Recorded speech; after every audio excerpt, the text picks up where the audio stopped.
जिंदगी में जब कोई भी आदमी अपनी जिम्मेदारी निभाता है और मेहनत करता है, जब समय आता है वो आदमी अपने जीवन पे बुलंदी पे खड़ा होता है। नमस्कार दोस्तों, मैं हूं ज्योतिष आचार्य नीतीश शंकर और स्वागत करता हूं आपको हमारे YouTube और Facebook चैनल NS ज्योतिष में।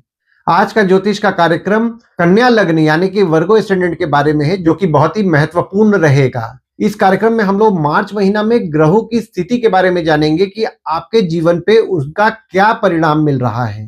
आपके स्वास्थ्य को लेकर के, स्टूडेंट्स के पढ़ाई को लेकर के, प्रेम संबंध को लेकर के, वैवाहिक जीवन में, आपके भाग्य को लेकर के, आपके व्यापार को लेकर के और आपके इनकम और सेविंग्स को लेकर के आपको क्या परिणाम मिलेंगे, इसके बारे में हम लोग डिटेल्ड में चर्चा करेंगे।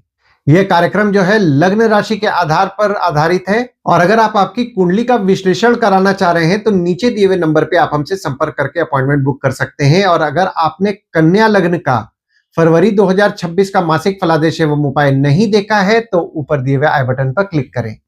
चलिए दोस्तों, तो फिर हम लोग स्टार्ट करते हैं और वीडियो के अंत में मार्च के महीना में आपको क्या उपाय करने चाहिए और कौन सी तारीखें आपके लिए शुभ परिणाम लाएंगी और कौन से तारीखों को आपको अवॉइड करना चाहिए कोई भी शुभ कार्य करने में, इसके बारे में भी हम लोग चर्चा करेंगे। आइए दोस्तों, तो अब हम लोग शुरुआती तौर पे गोचर के बारे में समझ लेते हैं कि कौन से ग्रह आपके किस किस भाव में बैठे हुए हैं। तो राहु, शुक्र, बुध, सूर्य और मंगल आपके 6वें भाव में बैठे हुए हैं। शनिदेव आपके 7वें भाव में बैठे हुए हैं। गुरुदेव आपके 10वें भाव में बैठे हुए हैं। चंद्रमा आपके 11वें भाव में बैठे हुए हैं और केतु आपके 12वें भाव में बैठे हुए हैं। अब अगर हम लोग आपका लग्न देख रहे हैं तो लग्न पे आपके ग्रह कोई नहीं है, पर यहाँ पे मंगल की दृष्टि पड़ रही है, शनिदेव की दृष्टि पड़ रही है, शुक्र की दृष्टि 2 मार्च से पड़ेगी और 15 मार्च से सूर्य की दृष्टि आपके लग्न पे पड़ेगी। पहली चीज तो ये कि आपको क्रोध ज्यादा आ रहा है, आपको आपके क्रोध पे नियंत्रण रखना है पूरे मार्च के महीना और किसी से भी विवाद में नहीं पड़ना है। देखिए, शनिदेव की दृष्टि भी आपके लग्न पे पड़ रही है तो आपने नोटिस किया होगा कि आप में थोड़ा आलस्य बढ़ा हुआ है। हालांकि यहाँ पे थोड़े बहुत नेगेटिव थॉट्स भी आपको आ रहे हैं तो आप मेडिटेशन रेगुलर बेसिस पे करें। हालांकि 2 मार्च से आपका भाग्य निश्चित तौर पर आपका साथ देगा और 15 मार्च से जब सूर्य की दृष्टि आपके लग्न पे पड़ेगी तो थोड़ा सा व्यवस्थित होकर अपने काम को करना पसंद करेंगे। और आपके लग्न के स्वामी जो कि बुध है आपके 6वें भाव में विराजमान हो गए 3 फरवरी से और पूरे मार्च के महीना आपके 6वें भाव में ही विराजमान रहेंगे। तो इनकम के बारे में आप विचार कर रहे हैं, आपके स्वास्थ्य को लेकर के आपका फोकस रह रहा है। हालांकि यहाँ पे आपके शत्रु या कॉम्पिटिटर को लेकर के भी आपका फोकस रहेगा। और अब आपके दूसरे भाव के बारे में समझ लेते हैं। तो दूसरा भाव होता है आपके वाणी कुटुंब कोष का होता है। दूसरे भाव में आपके गुरुदेव की दृष्टि पड़ रही है और शुक्र की दृष्टि 26 मार्च से पड़ेगी और शुक्र की दृष्टि शुक्र के घर में पड़ रही है। देखिए, दूसरे भाव में गुरुदेव की दृष्टि पड़ रही है तो आपके पारिवारिक संबंध में आपको मजबूती देखने मिल रहा है। हालांकि यहाँ पे सेविंग्स भी आपका हो रहा है और 5 फरवरी से 2 मार्च का जो समय आपके लिए बन रहा है ना, इस समय आपके शत्रु या कॉम्पिटिटर द्वारा भी आपके लाभ के योग बन रहे हैं। और 2 मार्च से लेकर के 25 मार्च तक अगर आप काम भागीदारी में कर रहे हैं तो भागीदार द्वारा आपके लाभ के योग बन रहे हैं, आपकी स्पाउस द्वारा आपके लाभ के योग बन रहे हैं। अगर आपकी स्पाउस आपके काम में मदद करती है तो भी यहाँ पे आपको लाभ निश्चित तौर पर होगा। पर 26 मार्च से जब शुक्र आपके 8वें भाव में विराजमान होंगे तो आपके अचानक धन लाभ कराएंगे, पर कुछ ना कुछ अनवांटेड खर्चे भी निकलेंगे जिसके कारण सेविंग्स में से पैसे खर्च हो सकते हैं। तो 26 मार्च से सेविंग्स को लेकर के थोड़ा सोच समझ करके अगर आप खर्च करेंगे तो आपके लिए ज्यादा अच्छा परिणाम आपको देखने मिलेगा। अब आपके तीसरे भाव के बारे में बात कर लेते हैं, जो कि आपके स्वयं के पराक्रम, धैर्य, छोटे भाई बहन, पड़ोसी, डेली के प्रवास का होता है। तीसरे भाव में आपके ग्रह कोई नहीं है और ना ही किसी ग्रह की दृष्टि पड़ रही है, पर आपके तीसरे भाव के स्वामी जो कि मंगल है आपके 6वें भाव में विराजमान है। देखिए, तीसरे भाव का स्वामी जब 6वें भाव में 23 फरवरी से विराजमान हो गए तो 23 फरवरी से आपके शत्रु या कॉम्पिटिटर से आपको धैर्य की प्राप्ति होगी, आपके शत्रु या कॉम्पिटिटर से आपको हिम्मत मिलेगा, गले को लेकर के थोड़ी बहुत समस्याएं आपको देखने मिलेंगी।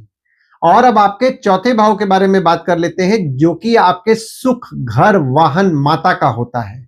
देखिए, गुरुदेव की दृष्टि गुरुदेव के घर में पड़ रही है और शनिदेव की दृष्टि पड़ रही है और आपके चौथे भाव के स्वामी जो कि गुरुदेव हैं आपके 10वें भाव में विराजमान है। देखिए, गुरुदेव की दृष्टि गुरुदेव के घर में पड़ रही है तो सुख संबंधित चीजों में आपको शुभ परिणाम मिलेगा। माता के साथ भी आपके संबंध में आपको मजबूती देखने मिलेगा, पर बीच बीच में आप ये नोटिस करेंगे कि माता के साथ छोटे मोटे मनमुटाव हो रहे हैं, तो मनमुटाव को आपको अवॉइड करना है। जो भी लोग घर वाहन से संबंधित काम करते हैं, ट्रांसपोर्ट रियल एस्टेट से संबंधित काम करते हैं, जैसे कि नई पुरानी गाड़ी खरीदना बेचना, car detailing, car accessories, property खरीदवाना बेचवाना, या किसी भी प्रकार के घर वाहन या ट्रांसपोर्ट रियल एस्टेट से संबंधित अगर आप काम कर रहे हैं, तो काम को लेकर के आपको पॉजिटिव रिजल्ट देखने मिल रहा है। पर कभी कभी आप ये नोटिस करेंगे कि काम में थोड़े बहुत उतार चढ़ाव का भी आपको सामना करना पड़ रहा है। जो भी लोग अपने ऑफिस में वर्क फ्रॉम होम का प्रयास कर रहे हैं, उनके लिए फेवरेबल समय बन रहा है। और अगर आपका कोई काम अटक रहा है, जो नहीं हो पा रहा है ना, प्रयास कीजिए उस काम को घर से। अगर आप उस काम को घर से करने का प्रयास करेंगे तो उससे आपको ज्यादा शुभ परिणाम देखने मिलेगा। और अब आपके पांचवें भाव को समझ लेते हैं। तो पांचवा भाव होता है आपके संतति, प्रेम, पढ़ाई, साधना का होता है। देखिए, पांचवें भाव में ग्रह कोई नहीं है, पर चंद्रमा की दृष्टि पड़ रही है 1, 27 और 28 तारीख को। और आपके पांचवें भाव के स्वामी आपके सातवें भाव में विराजमान होकर के केंद्र त्रिकोण राजयोग का निर्माण कर दिए हैं। जो भी स्टूडेंट्स हैं, उनके पढ़ाई को लेकर के वे पॉजिटिव और सही डिसीजंस ले रहे हैं। पढ़ाई को लेकर के वे पॉजिटिव माइंडेड भी रह रहे हैं। अगर आपका किसी के साथ प्रेम संबंध चल रहा है, यानी कि आपके प्रेमी या प्रेमिका हैं और प्रेम विवाह से संबंधित बात बढ़ाना चाह रहे हैं, तो आपके लिए फेवरेबल समय बन रहा है। और अगर आप मेडिटेशन से संबंधित काम करते हैं, साधना से संबंधित काम करते हैं, तो भी आपके काम को लेकर के आपको शुभ परिणाम मिलेगा। देखिए, अब आपके छठवें भाव को हम लोग समझ लेते हैं, जो कि आपके रोग, ऋण, शत्रु, मामा मौसी का होता है। छठवें भाव में आपके राहु विराजमान है, गुरुदेव की दृष्टि पड़ रही है, शुक्र विराजमान है, बुध विराजमान है, सूर्य विराजमान है और मंगल विराजमान है। और आपके छठवें भाव के स्वामी जो कि शनिदेव है, आपके सातवें भाव में विराजमान है।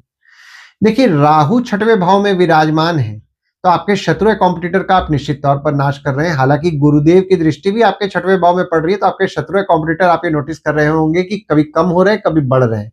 और शुक्र आपके छठवें भाव में विराजमान हो गए 5 फरवरी से, और 1 मार्च तक शुक्र आपके छठवें भाव में विराजमान रहेंगे। देखिए, 5 फरवरी से 1 मार्च का जो समय है, क्योंकि शुक्र आपके दूसरे और आपके नवम भाव के स्वामी है, जो कि छठवें भाव में विराजमान है, तो जो भी लोग मेडिकल फील्ड से संबंधित काम करते हैं, जैसे कि डॉक्टर हैं, फार्मासिस्ट हैं, मेडिकल इक्विपमेंट का बिजनेस कर रहे हैं, बैंक रिकवरी, सिक्योरिटी सप्लाई से संबंधित काम कर रहे हैं, उनके काम में उनको बढ़ोतरी भी देखने मिल रहा है। उनके काम को लेकर के उनका भाग्य भी साथ दे रहा है और उनके काम से उनके लाभ के योग भी बन रहे हैं। और बुध भी आपके छठवें भाव में विराजमान है, और बुध जो है आपके लग्न के स्वामी है और आपके 10वें भाव के स्वामी है, जो कि छठवें भाव में विराजमान है। एक तरफ आपके शत्रु कॉम्पिटिटर को लेकर के फोकस रह रहा है, आपके हेल्थ को लेकर के आपका फोकस रह रहा है, वहीं दूसरी ओर आप खर्चों के बारे में भी विचार कर रहे हैं। और सूर्य आपके छठवें भाव में विराजमान होकर के विपरीत राजयोग का निर्माण कर दिए हैं 14 मार्च तक। तो सूर्य द्वारा आपके पत्रिका में विपरीत राजयोग का निर्माण हो रहा है, तो आपके संघर्ष से आप सब कुछ हासिल करेंगे।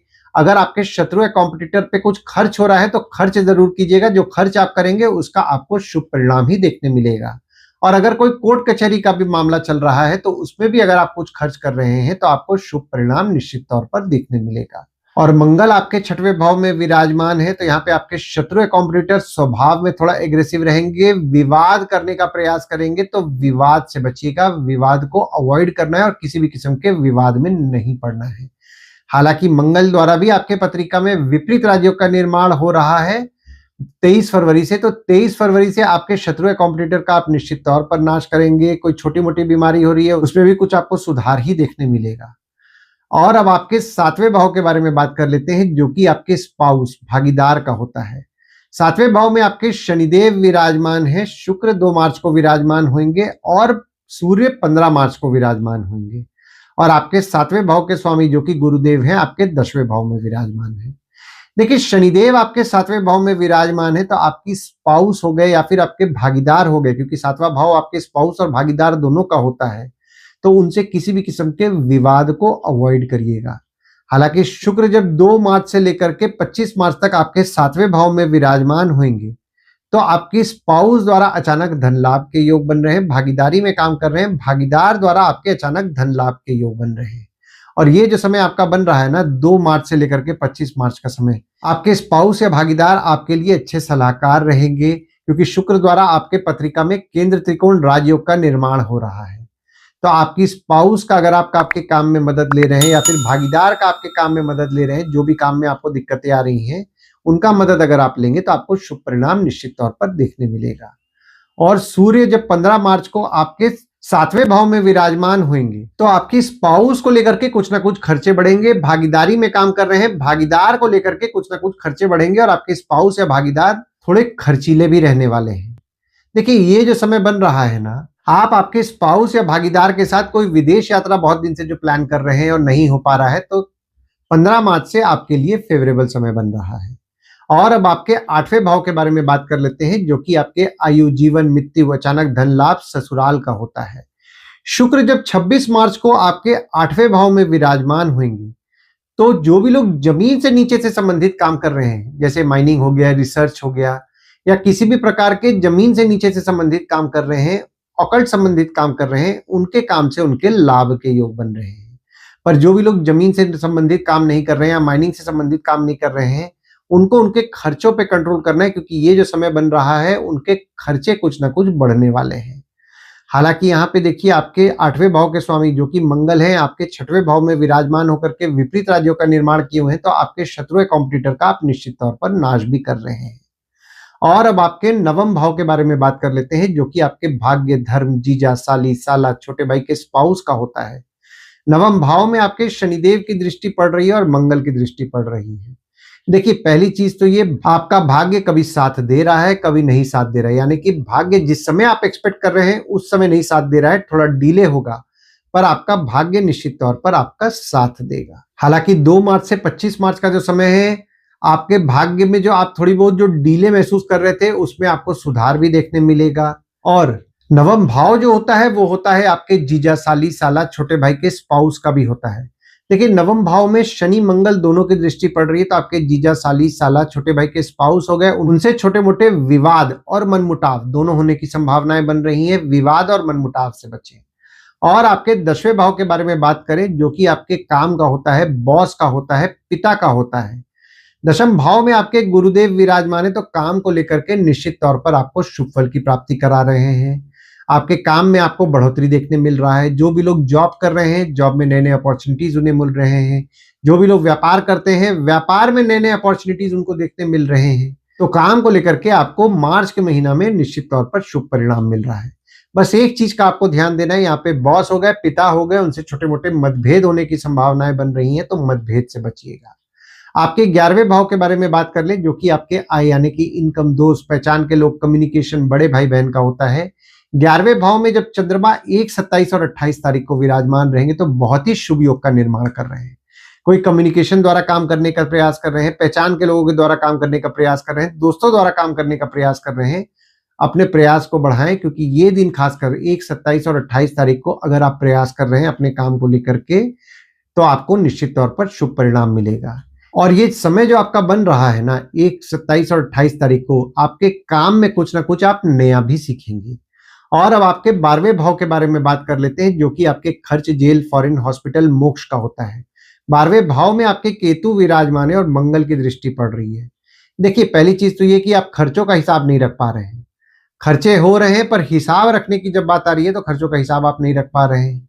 दूसरी चीज, किसी से भी विवाद में नहीं पड़िएगा। अगर कोई विवाद हो भी जा रहा है तो अपने एंड से ही सॉल्व करें, कानूनी मामले में ना जाने दें। तो ओवरऑल में मार्च का महीना अगर मैं देख रहा हूं ना, तो देखिए, मार्च के महीना में काम में आपको बढ़ोतरी देखने मिल रहा है। चाहे आप घर वाहन से संबंधित काम कर रहे हैं, टीचिंग से संबंधित काम कर रहे हैं, ट्रांसपोर्ट, रियल एस्टेट से संबंधित काम कर रहे हैं, भागीदारी में काम कर रहे हैं, काम को लेकर के आपको शुभ परिणाम देखने मिलेगा। बस यहाँ पे भागीदार या स्पाउस के साथ किसी भी किस्म के विवाद से बचिएगा। आइए दोस्तों, अब हम लोग ये समझने का प्रयास करते हैं, मार्च के महीना में शुभ तारीखें, यानी कि वो दिन जिस दिन अगर आप कोई भी काम करना चाह रहे हैं तो उन तारीखों को अगर आप कंसिडर कर रहे हैं तो आपको ज्यादा शुभ परिणाम देखने मिलेगा। तो शुभ तारीखें हो जाती हैं 1 तारीख, 9 से 11 तारीख, 14 से 16 तारीख, 27 तारीख और 28 तारीख। वहीं कोई भी शुभ कार्य अगर आप करना चाह रहे हैं तो इन डेट्स को आप अवॉइड करें।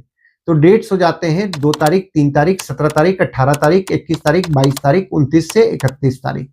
इन डेट्स को आप कहीं लिख के रख लीजिए ताकि आपके ध्यान में रहे। और उपाय में आपको शनिवार के दिन शनिदेव के मंदिर जाना है, शनिदेव को तेल चढ़ाना है। तेल चढ़ाते समय ओम शं शनिश्चराय नमः का जाप करें। मंगलवार के दिन हनुमान चालीसा, बजरंग बाण, सुंदरकांड का पाठ करें। ओम गणपतये नमः का जाप करें। मंगलवार के दिन हनुमान मंदिर और गणपति मंदिर जाएं। और शुक्रवार के दिन देवी के मंदिर जाएं। अर्गला स्तोत्रम का अगर आप पाठ करेंगे तो आपको अच्छा लाभ होगा। आशा करता हूं इस वीडियो में दी हुई जानकारी आपको पसंद आई होगी। अगर आप हमें YouTube पे देख रहे हैं और ये वीडियो आपको पसंद आया हो तो इस वीडियो को लाइक कीजिए, चैनल को सब्सक्राइब कीजिए, नोटिफिकेशन बेल जरूर दबाइए। और अगर आप हमें फेसबुक पेज या व्हाट्सएप पेज पे देख रहे हैं तो फेसबुक पेज या व्हाट्सएप पेज को लाइक करें और फॉलो करें। धन्यवाद दोस्तों, कल फिर मिलेंगे एक नए वीडियो के साथ। नमस्कार।